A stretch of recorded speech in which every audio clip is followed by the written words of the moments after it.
Hi and welcome to my channel. Today I'd like to take you back over the last year. Yeah, I know it's not been the most fantastic year, but it's been quite a good year, at least for me, for photography. Obviously I started this channel and I've been shooting on a lot of old glass, like this lovely old 50mm f1.8 Zuiko from Olympus. And I've been shooting on film and I've been shooting on digital. This is my Sony A7. And I'm going to take you through some photographs and tell you the lenses they were shot on. And just sit back and enjoy. And then at the end, I'm going to give you my 3 favourite lenses of 2020.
Right, so what's my favourite lens of the last 12 months? I've bought a few in the last year, and I had some real bargains. The first one, I think, is an old friend of mine. It's the Helios 44-2 from Russia, M42 screw mount lens. I had one on my first decent SLR, which was the Zenith E, which I had when I was about 12 or 13. The out of focus highlights on these are gorgeous, crisp and sharp. Millions of these were made, and they're still available cheaply, and with mirrorless cameras you can mount them, and they're just lovely. They're just absolutely lovely. Especially good with video as well. They're quite beloved of serious video shooters, so yeah, the Helios 44-2.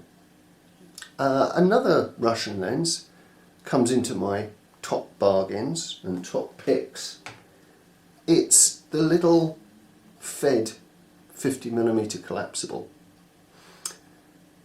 This one came on my Fed 2, and I've used it on my Fed 2, and I've used it on my Leica. I've actually used it on a Zilke 4 as well. Really, really lovely little lens. Very old-fashioned in look. Creates a kind of dreamy feel. Really, really lovely. And tiny. It's a great lens for just sticking on a rangefinder camera body and tucking the whole thing into your pocket and just having it with you all the time. It works very well on digital cameras as well, but just don't retract it into your sensor. That's not a good plan. Another fabulous bargain this year was my 24mm Miranda f2.8. This, I'm very, very partial to 24mm wide-angle lenses, well, wide-angle lenses in general. And this one's a cracker. I paid under £30 for it. Okay, so some of the lens body is polycarbonate. The actual mount is the bayonet mount is aluminium, so that's great.